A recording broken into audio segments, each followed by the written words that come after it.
So just what is righteousness? Do you hunger for righteousness? What is blessing?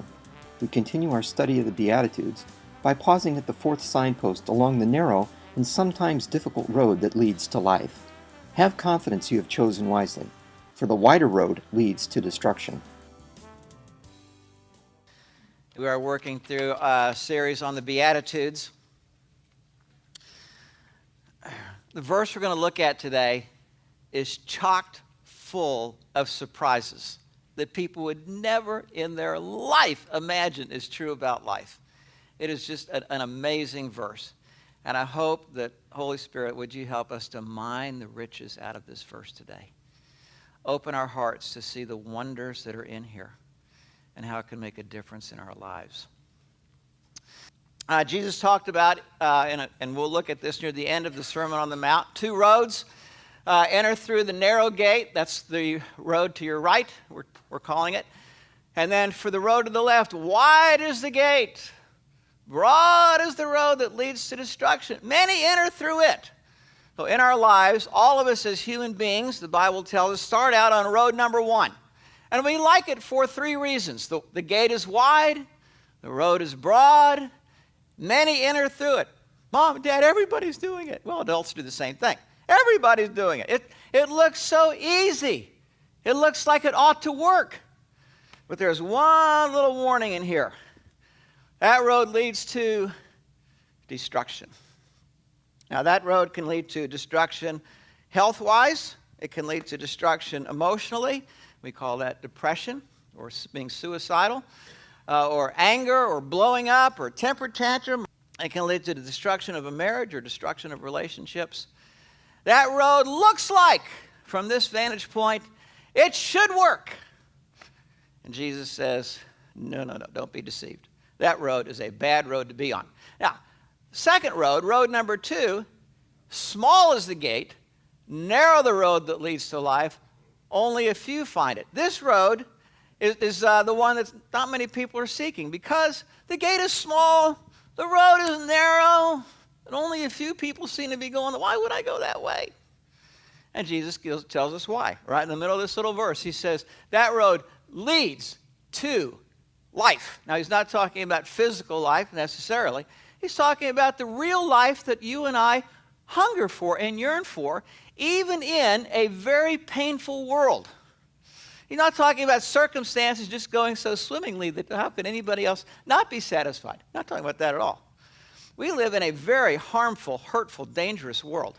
But in the midst of that, even when chaos seems to be all around me, there is something he calls life that can rule in my heart. Now, there's some signposts we've looked at. The first one, blessed are those who are poor in spirit, for theirs is the kingdom of heaven. The short signpost here is, blessed are those who see that it's not a good idea at the center of my life to put me with my happiness at the exact center. That sets me off down road number one as the main driver of life. I am self-centered, and I am that way without even thinking I am. It's a big mistake to let that stay in place. Second signpost, blessed are those who mourn, for they shall be comforted. He's not talking about mourning at a funeral or at the loss of something. He's talking about who see my propensity to continue to put myself at the center of my life and my happiness at the exact center and saying, I don't want to be that way.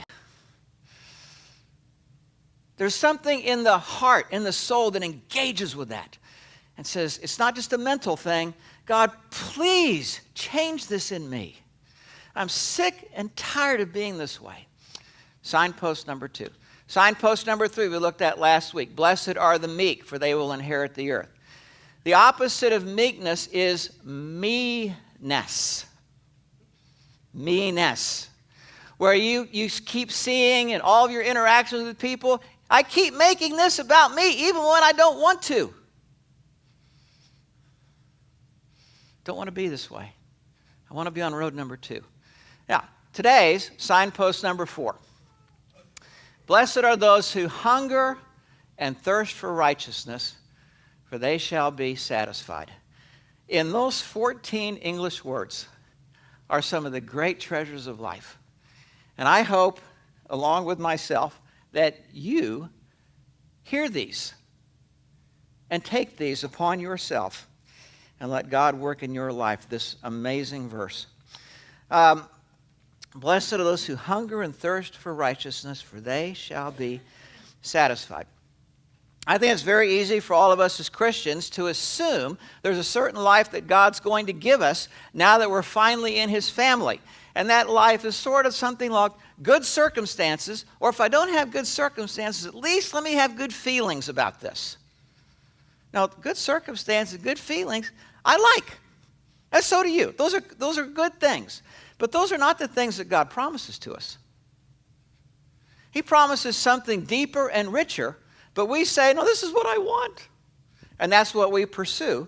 And when we pursue that, what we call happiness, we fall far short of the life that the real life that God wants to give us. Now, I like happiness.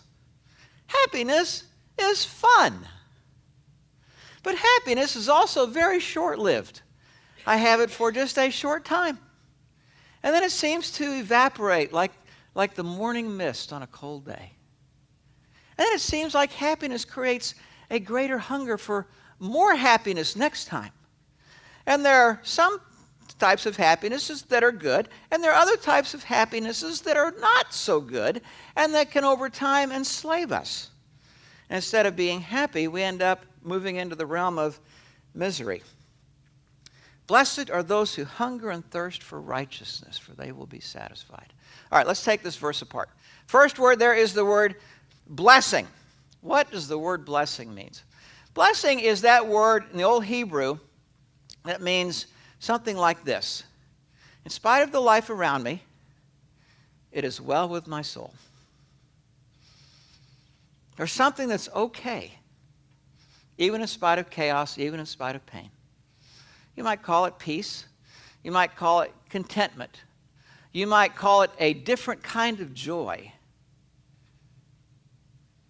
There's a confidence there that God is telling a story. Our redemptive God is going to use whatever the garbage around my life. He's going to use it redemptively in my life and in the life of people I care about. And therefore, there is something in me that can sit down and rest and trust that somehow God is going to get me down that road where I need to go. That's the word blessing. Instead of life being about me at the center and my happiness at the center, it doesn't have to be that way. Instead, what I'm trying to do in my life is I want to honor God more than anything else. I want that to be the center of who I am, whether I'm happy at the moment or not happy at the moment. I want to be a blessing to the people in my life, whether or not people are being a blessing to me or not. That's a second place thing. The first place thing is I want to be a blessing. I want to honor God. That's a first place thing. I want to be happy. That's a second place thing. Mix these up, not going to go well. Just a matter of time. This is blessing. Now, the amazing paradox about this verse is that when I pursue a hunger for righteousness, not my own happiness, the paradox is that I will find something deeper than happiness. He calls it satisfaction. We'll look at this at the end of the message today. If I seek happiness directly, it will be elusive. Not enough. I need more. I need something else. If I pursue righteousness, a hunger for righteousness, the paradox is, coming around the bend, I'm going to find something akin to happiness, but far deeper. Blessedness. Now, what torpedoes blessing? And this is where I think of, this is sort of surprise number one in our verse.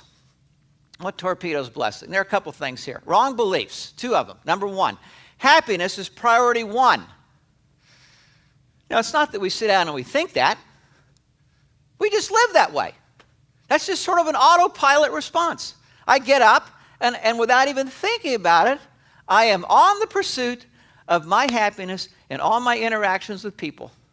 Whether at work, home, spouse, parents, children, I don't have to think about that at all. Number two, wrong belief. Happiness is found by directly seeking it. This is just an amazing paradox about this verse. Blessed are those who hunger and thirst, not for happiness, for righteousness, for they will be satisfied. On the inside of your handout, let's look at righteousness. Blessed are those who hunger and thirst for righteousness. Now, I think of this as surprise number 2 in this verse. Because think about this. The first word is the word blessed, the state of what we're looking for in life.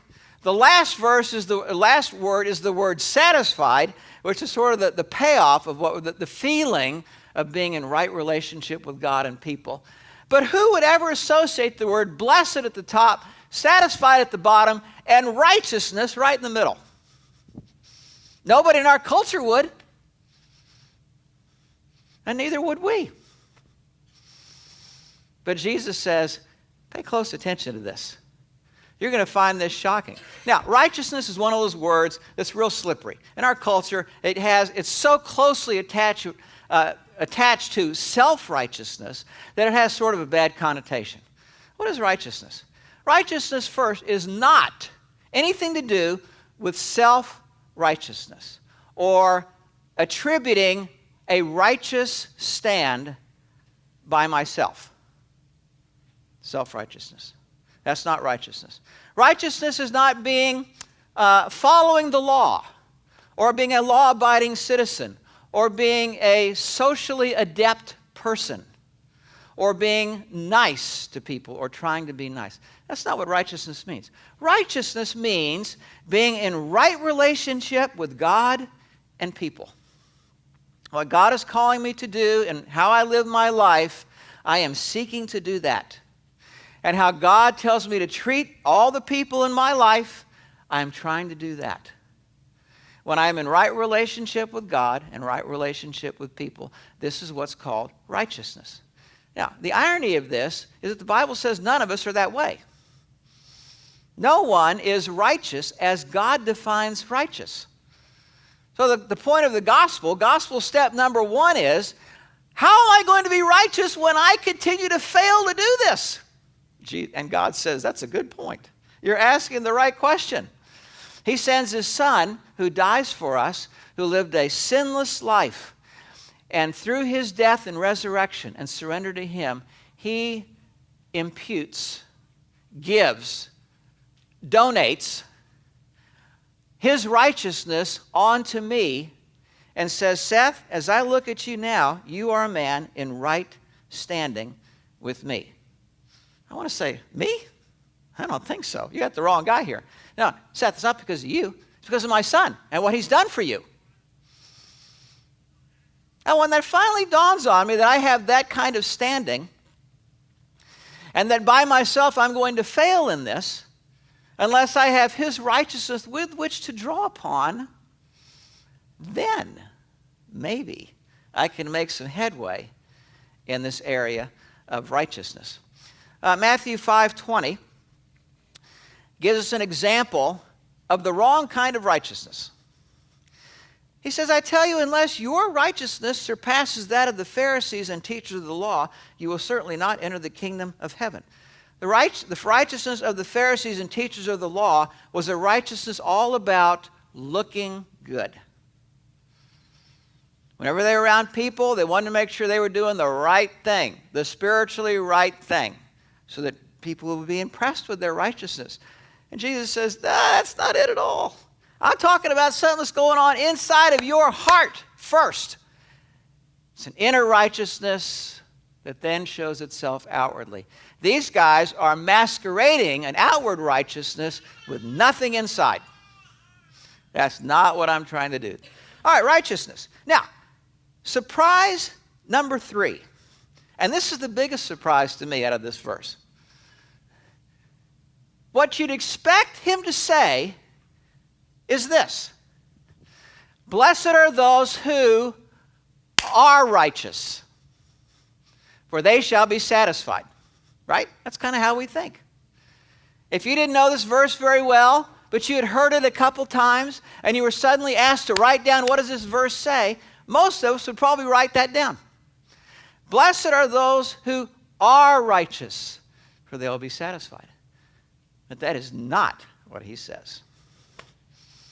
He says something much different and much better and much deeper.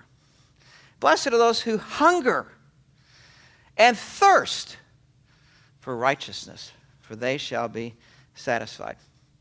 Now, when I think about this in my own life, I became a Christian at age 20. I had lived much party life, pre-med life, intramural life, lots of friends' life, and I found my life becoming emptier and emptier inside. When I came to Christ at age 20, I was ready for a different life. I had gone down road number one enough to say, this is not the road I want to keep walking down. So I started out as a new Christian. I had discovered the wonder of the Bible. It wasn't a book, written by a bunch of old guys sitting around a table long ago. If you think that, you have some research to do before you make statements like that about the Bible. I discovered the wisdom, the timeless wisdom of the Bible. And man, I was hungry to get in the Bible and learn it and to try to live it. Now, week one went splendidly. I was so excited about my new faith. And then week two, I found my obedience to be a little more difficult than I thought. And week three seemed to be a little more difficult than week two. And week four, a little bit more difficult than week three. By the end of week 8, I'm thinking,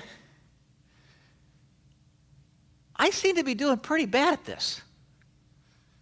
It seems like no matter how hard I try to obey in some of these areas of my life, I'm failing. Is that how it is? And I could sort of hear heaven going, yes, yes, you're getting it, you're getting it. And I thought, but I sort of put that off and said, I need to try harder. I need to do better. So I got in my Bible more and reading more, which are good things to do, and more effort. The more effort I put in weeks 9, 10, and 11, more failure. Until about 3 months into this, I'm thinking, God, I think I'm a terrible Christian.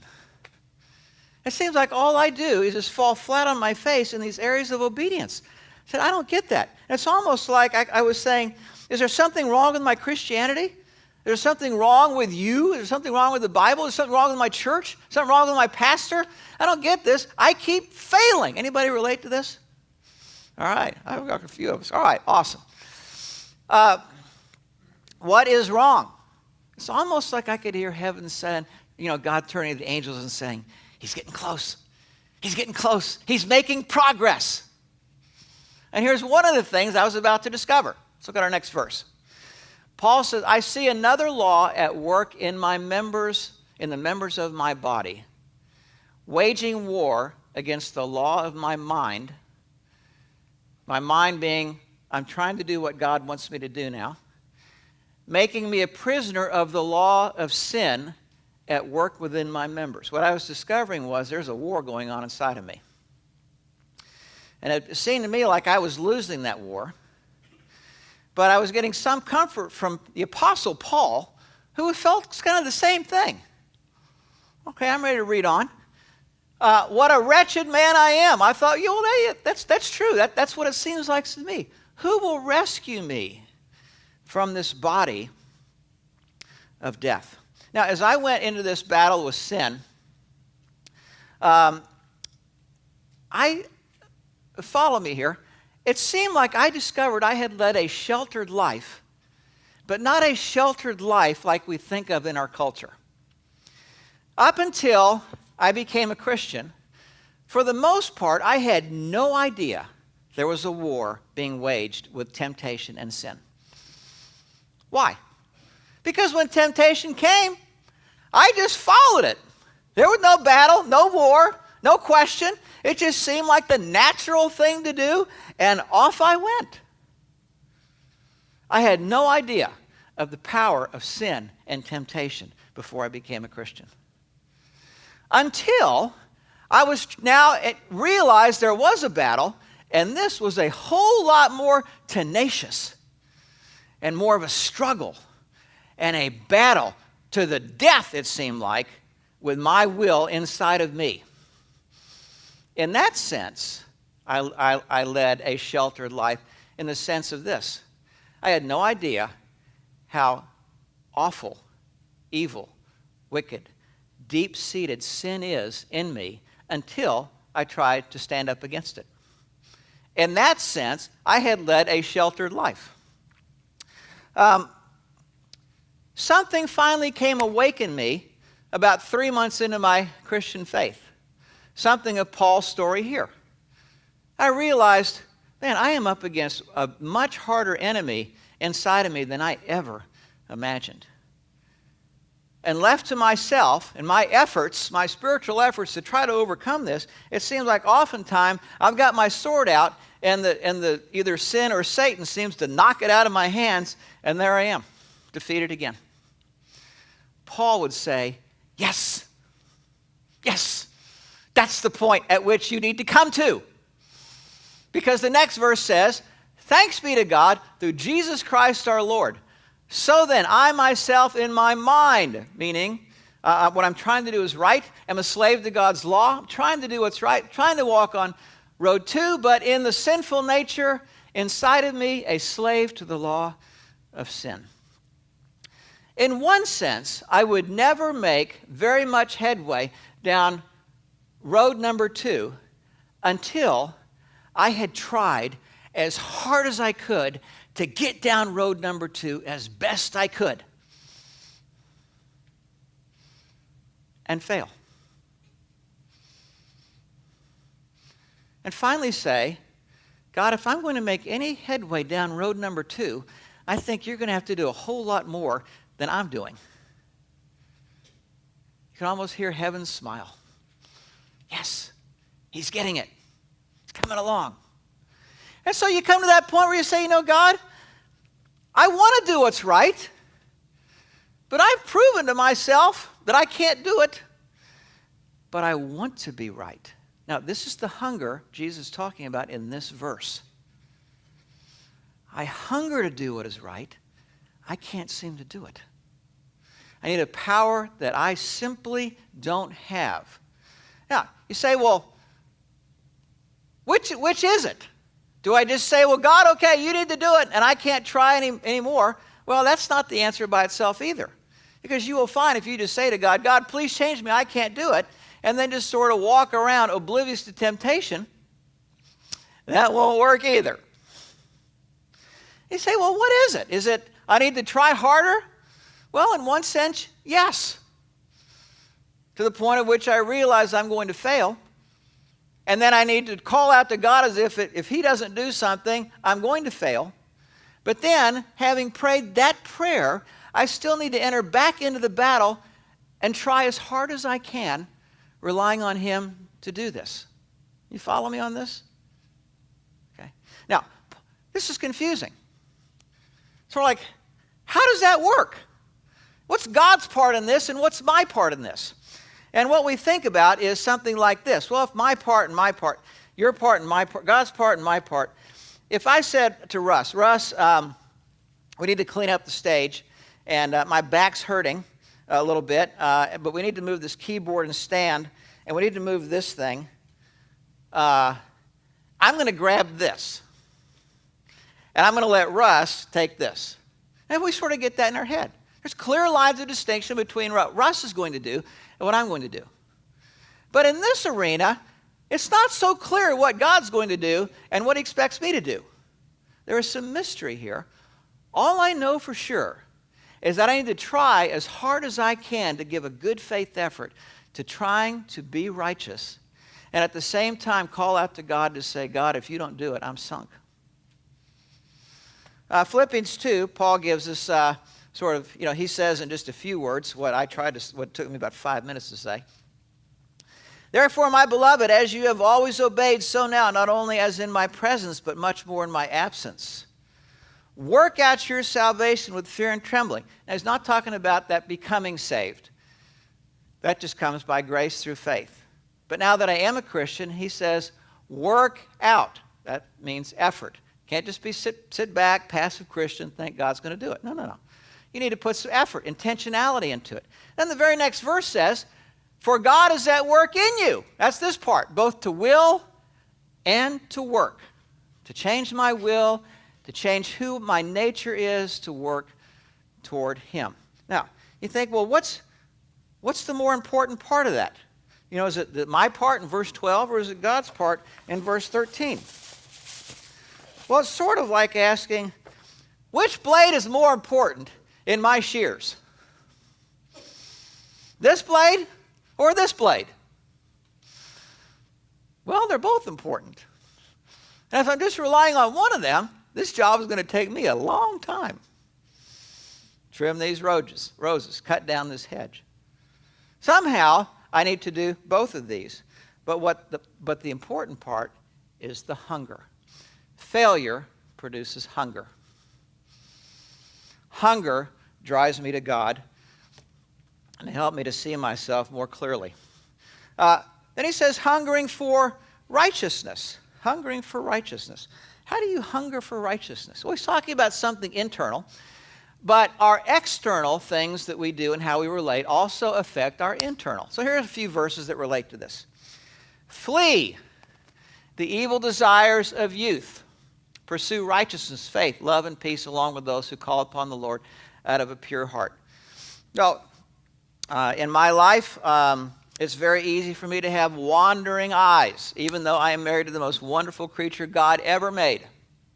But I still have to deal with these stupid wandering eyes almost every day. And I hate it. I wish I didn't have to deal with that. And there are times when I'm talking to folks and I see this happening and I just have to sort of walk away to other conversations. I hate that. I wish I didn't have to do that. But Paul tells Timothy sometimes that's a good idea. Flee evil desires of youth, including wandering eyes. But it's not just that I just say no to what I'm tempted to do. I'm also proactive. Pursue righteousness, faith, love, and peace. So if I turn away from what I'm tempted to do to I'm proactively trying to make a difference in somebody's life, to be a blessing to somebody through some of these avenues: righteousness, faith, love, and peace. Another great verse, Isaiah 51. Listen to me, you who not are righteous. Too big a standard. I can't do that. You know that, I know that. Those who pursue righteousness, who seek the Lord. Look to the rock from which you were cut, to the quarry from which you were hewn. Look back to see and remember that God has made me in His image. I'm His son by adoption. My elder brother, Jesus Christ, has welcomed me into the family. Keep that in mind, he says. You're pursuing righteousness. Deuteronomy 8:3. This is going to be surprise number 4 as it relates to hunger. When God was taking the people through the wilderness out of the Exodus, He took them through the desert. Somehow He provided for 2 million people food and water for 40 years in a desert.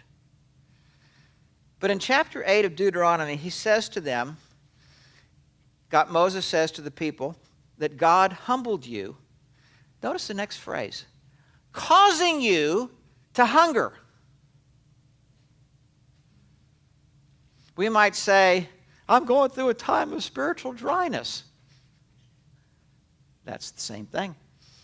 It seems like God's a long way away from me.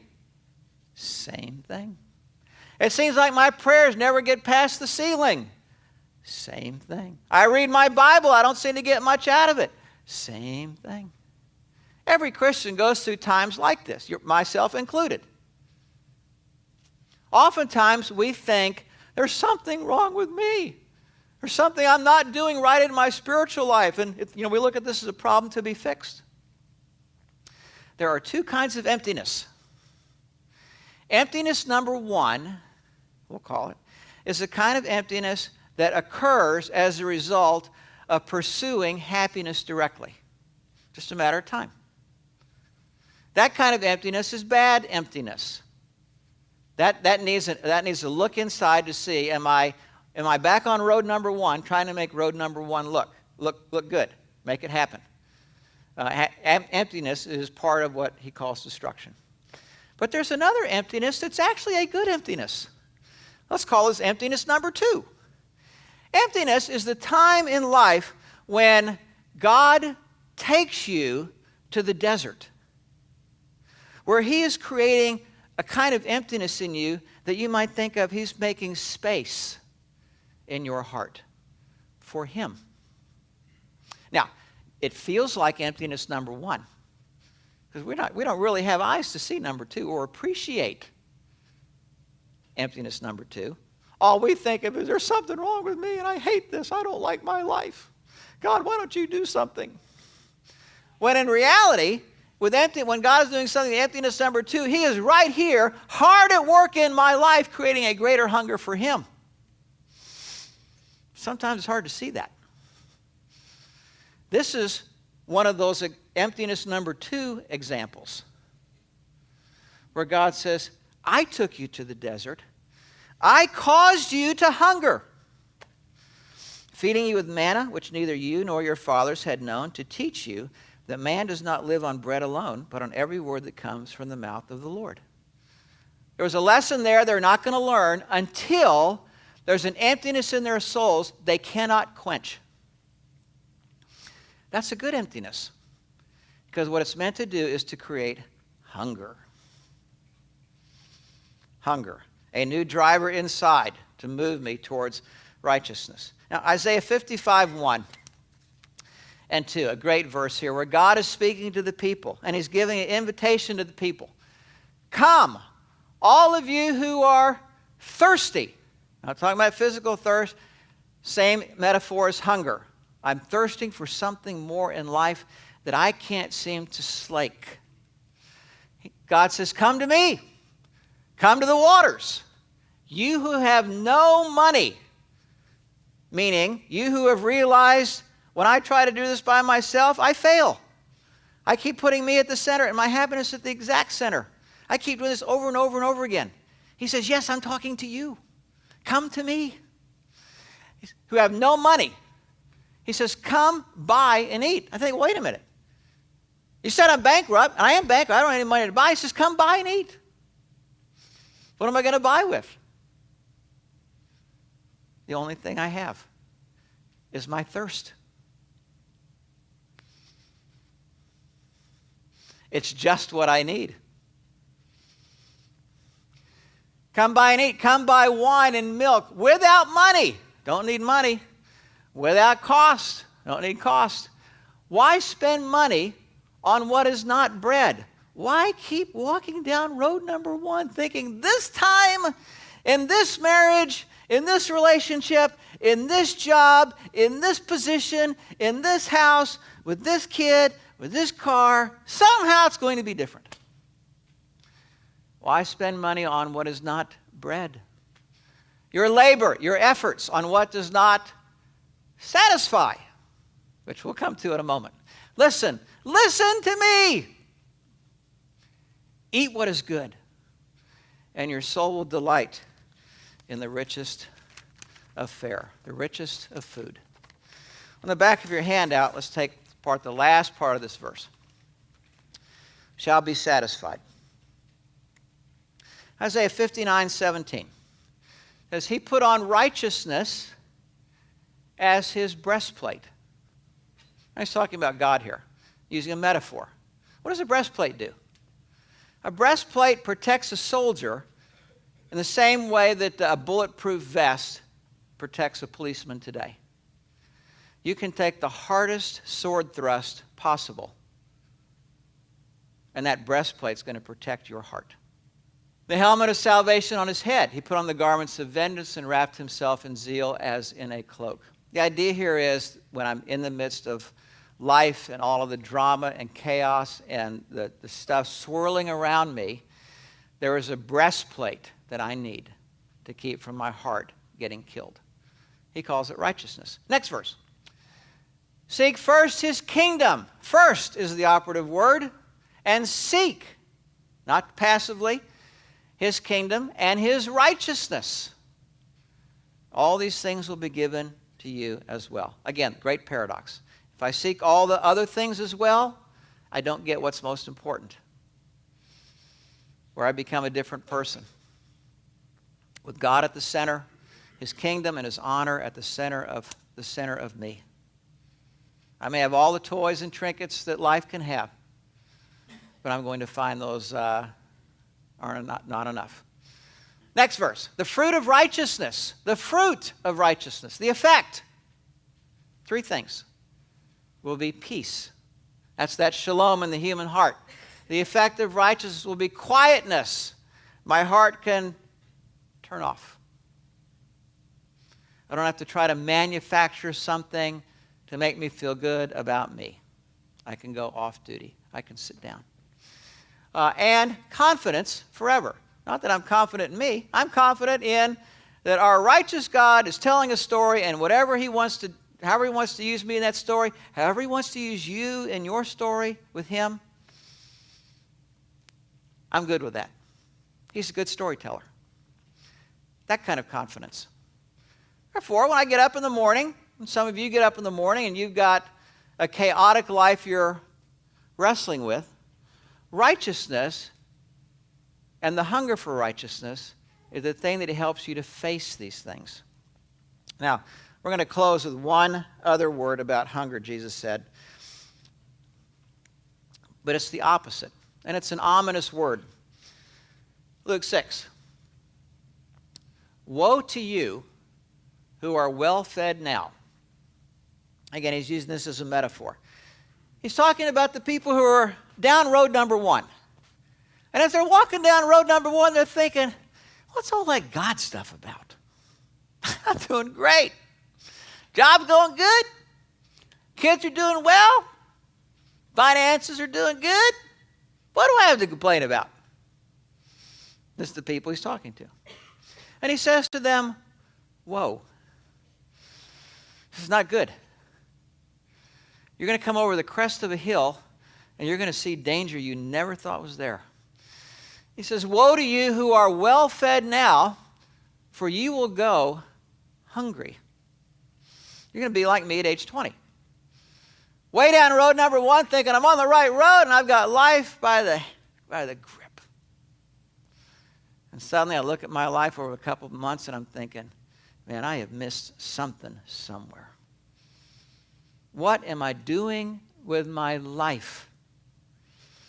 What road am I on? Do I have any confidence that I will be a smarter walker on road number 1 than I've been so far?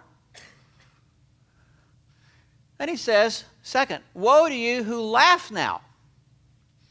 I don't need God. I got it.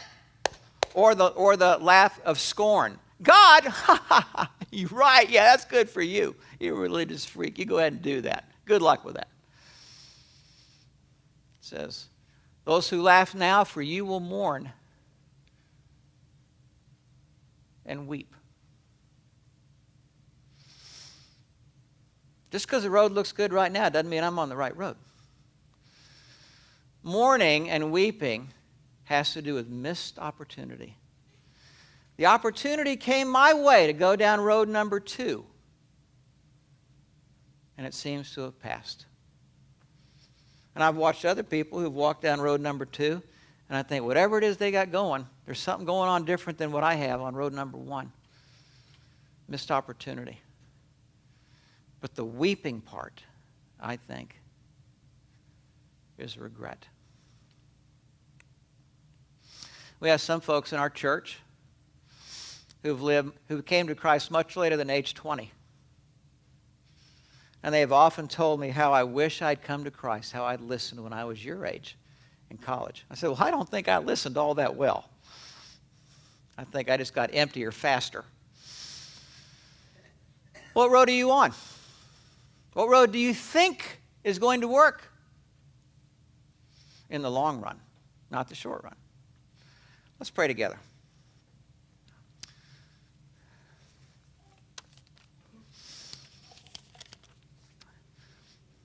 Blessed are those who hunger and thirst for righteousness.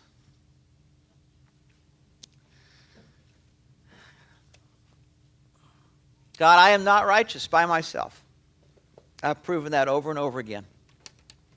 I need you. Sometimes I've created my own emptiness number 1, and sometimes you've created emptiness number 2, and today I can see why. It makes perfect sense. There needs to be space in my heart, more space for you than I've given. I don't know much about this yet, but I do know this. I do not want to be on road number 1, and I have no idea how to get off of it unless you pick me up and put me on road number 2 and take me by the hand and walk me down that cotton-picking road. So, Lord, I surrender myself to you. I call out to you. Put me on road number 2. Give me a hunger and a thirst for the righteous life, being in right relationship with you and people. Lead me to the place of satisfaction. We invite you to come worship with us every Sunday at 9:30 in Irvine, California. And you can visit our website at pacificchurch.com to learn more about upcoming sermon series and our church family.